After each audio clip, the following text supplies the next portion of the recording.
welcome back. It's still the Breakfast Connect on Africa's Business Radio. Yes, this Friday, Franchise Friday. My name is God's Baby. And of course, we have been bringing you everything that is going on right here at the AOT, that is Art of Technology, Lagos Season 1, 2019. And of course, this event is organized by the Eco Innovation Center, Lagos State Government, and of course, the AOT Lagos Group itself. Oh, it's been an amazing event, by the way. You heard the sessions, it just went by. A lot of people are saying great stuff. Somehow I'm sitting here and I'm wondering, is this really Africa talking right now? It seems like when you're at an event and conflagration of a lot of worlds coming together and having this conversation about what's next and the future and how to design it and what we can do to build it and all of those things. So I told you earlier that we're going to have some guests with us here. And of course, right about now, I've got with me someone you probably heard before on our station on Africa Business Radio. He is the farming prophet. He is Jareed Ibrahim. Hello, Jareed. How are you? I'm fine. Good morning. All right, good morning. How has been your experience with the things being said here today so far? Yeah, very, very thoughtful conversations have been said so far. We need to be looking at tech now, what we're doing, no matter this sector you are in. Okay. Tech is the main thing. All right, so having seen that technology is the main thing that we need to be looking at right now, no matter what sector that you're in, no matter what you're doing. What I'm asking you is, let's look at tech and agriculture. There's a lot of background noise anybody can hear right now because we're operating live from here. So what is technology to you as a farmer?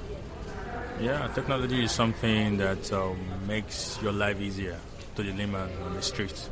So it's something that should be done to improve your livelihood, your income, everything in general. So once you apply technology in farming, life will be easier and you'll be making more harvest as a farmer. So a lot of farmers should be looking in that direction. Enough of the days of going with hoe and cutlasses for the farm. So now we should look at tech. But really, are we going to do without hoe and cutlasses? We can. Some nations are doing that already. They plant tomatoes, vegetables, maize without even touching these seeds till when they reach the harvest stage. Wow, that's very great. Possible. And there are even robots now, harvesting tomatoes. There's a sensor in them that knows when it's ripe and not. So you don't have to go through. So when the time of ripening, just march into the farm and begin to harvest. Interesting. You just sit behind your laptop and just control the whole process. Interesting. All right. Now, on that note, let's talk about what kind of technology in Nigeria, have we seen in the agricultural sector that is positively affecting farming itself at the moment? Yeah, we've seen so many. For example, there's hydroponics, where so many people in the sector now are, looking towards to, and there's a kind of a forum where people come together and invest. Examples like Farm Crowdy. So you don't have to be on the farm to be a farmer. You can be a banker in the farm, you can be a teacher, even you yourself, you can be a farmer also. Yeah. So people just think agriculture is just about you going to the farm. It's way more beyond that now. We could tap into the value chain. All right. So many value chains Great. to tap into. Farid, talking about the value chain, let's talk about this event going on here, Art of Technology. We've seen all of the items listed out for discussion, the topics. Yeah. All right, and I can't see anything talking about technology and agriculture. How does that make you feel, first of all, as a farmer? As a farmer, don't let me hide my feelings. I feel so bad because agriculture should be part of what we're meant to discuss here yesterday and today, which is not. So I feel the organizer should look into this, and they should make farming cool. They should make it sexy. Like one of my friends would say. They should make it sexy. Yeah, so we have sexy farmers. Interesting. All right. I don't know why. I think it's an oversight. I didn't expect that would have this kind of event without really talking about agriculture. Very well. Because technology and agriculture will just save the day for a lot of us in the world. Because with technology we can simply triple, quadruple, 100 times what we produce in the farms, and that would just make hunger history, in the world. So. Yeah, very well. And at the point we're in the country where agriculture is now the main thing on everybody's lips, Agriculture. So events like this should have discussions in respect to agriculture and how youth could tap into it, and let's look for our policies. Now we need enough policies. I will say more youth now looking into agriculture, but how to go about it is what is giving them problem. Let's talk about land, access to land, finance. All that is so hard. Our land tenure system is so bad; it needs reform. These are the policies we should push to the politicians in the Senate to look at. So if that it's fine, what about finance? Financial inclusion. These people they've never banked all their life.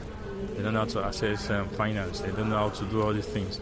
So there are so many issues we should look at. We shouldn't just rush into, just organizing. It's fine. It's nice to organize the event, but we should look at the sustainability of the events, aftermath of it. What are the steps we're taking? All right, let's get a bit more practical with that thought right now about implementation, which is key, because when we establish policies and we do not implement them or follow them up, then we have complaints, activism will come up that you have this, you're not getting benefited from it. I think that agriculture in Africa, particularly here in Nigeria, what I know about, I think it's a bit still, is it mechanized or even subsistence? It's still kind of subsistence, yeah. To a large extent. And a lot of farmers who are farming families in the northern, in the eastern, western or southern part of Nigeria, they don't really have access to all of these tractors and stuff. Let me even put it to you. Sorry to cut you short. Yes, please. It's a known fact that the poorest people in Africa are farmers. That's horrible. It shouldn't be so. There are so many factors attached to it. A farmer harvesting produce on his land due to no electricity to store them for a longer period. He just so that they give away price just and keep the one he could, just to sustain him and his family. And sorry, that's just it. They're so poor they can't send their children to school, and it sounds somehow to me why these people that are keeping our food system running. That the poorest, they are the ones going to bed hungry at night. It's absurd. It is. Something should be done to it. Okay, let me take you a bit away to something that has to do with drought. Let's talk about drought a bit, because drought has really hit some African countries like Mozambique, like Namibia, Zimbabwe. A lot of places have been hit by drought. That sometimes it's the water, coming into the farms and destroying houses, and people can't really feed. And then so far, the United Nations has been at the forefront of trying to help these nations, countries to be able to feed. And the African Union, in my opinion, is there, and I can't see what they're doing. So I'm thinking, is there no way that we can control drought using technology? Maybe we can tell 2 years ahead when there will be earthquake, or we can tell when the water level is rising and it can come into the city. Maybe we can, all of these things, technology, Yeah, there is. As I said before, it just still boils down to our own leaders, like how are they doing this? Like, the leader of the free world, that was Donald Trump, also does not believe in this climate change. He said it's enough, blah, blah, blah. He pulled out of the Paris Agreement. So, and in a climate like ours, even our politicians that are not so inclined, they don't make research, they don't read. So it's very hard to, let them know about these things and put a way to it.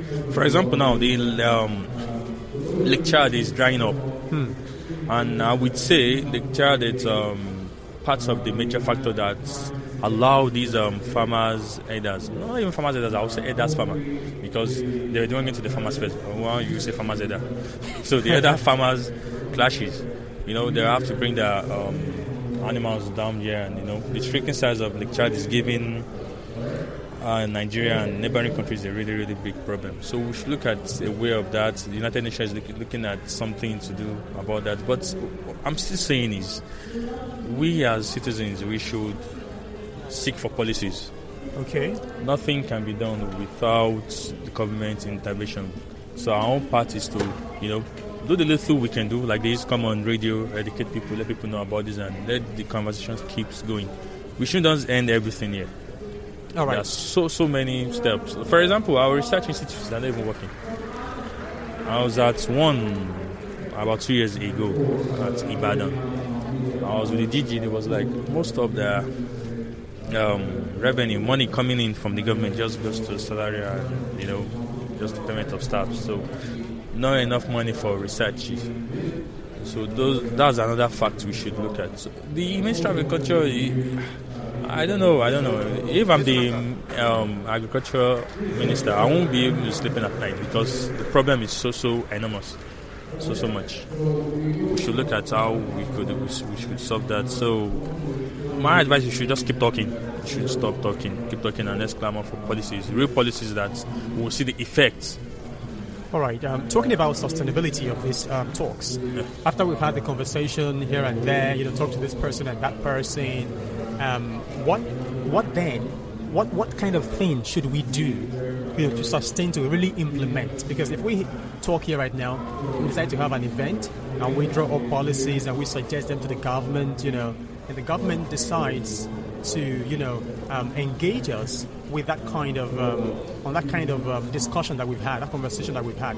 What are the kind of things that is this going to lead us to have more farming institutes in Nigeria? Are we going to have secondary schools that are basically farming based? Like, if you want to be a farmer, just go to the tertiary institution for farming. If you want to learn this, is it going to make our population more vocational than just academic? What are exactly the things that we need to do? I don't know. Yeah, you've said everything. It's a combination of all what you've said. Like they said, Rome was not built in a day. That's right. So we won't expect all these should just happen like boom. Nigeria is a farming nation, exporting and blah blah blah. So there are steps should be taken. It should start from primary school. Primary school. Like I'm thinking of going to the government of Lagos State and propose that every school should have a farm. When my parents were young, they used to tell me the story of them having a farm in their school, growing cassava, maize, and even a poultry farm.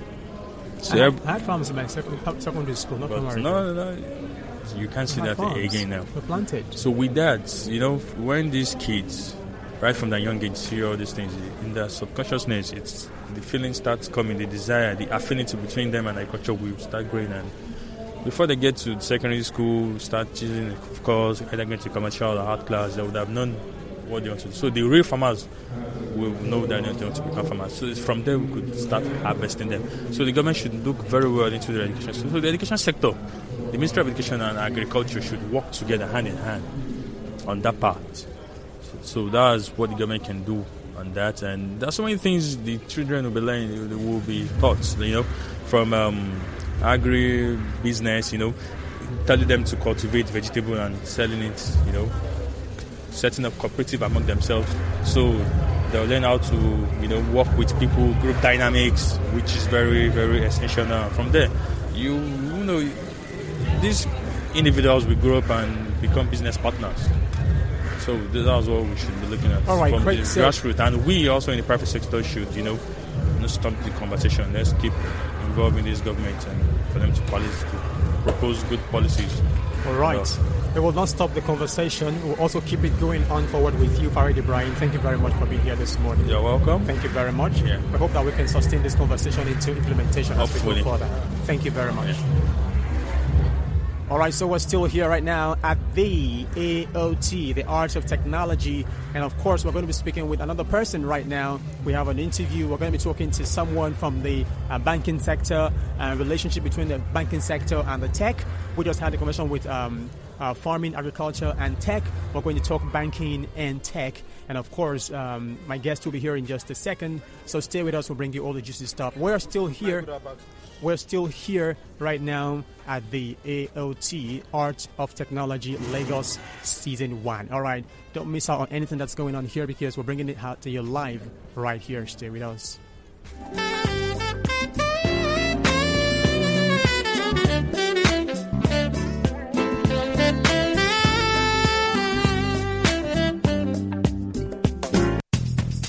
Get into the start of your day with Africa Business Radio's Breakfast Connect, where you get the breakdown of business headlines, economic stories, and how politics influence business. Also, conversation with budding entrepreneurs, startups, policymakers, and industry captains, all on Breakfast Connect on Africa Business Radio from 8 o'clock GMT +1 to 10:30 GMT +1 on www.africabusinessradio.com.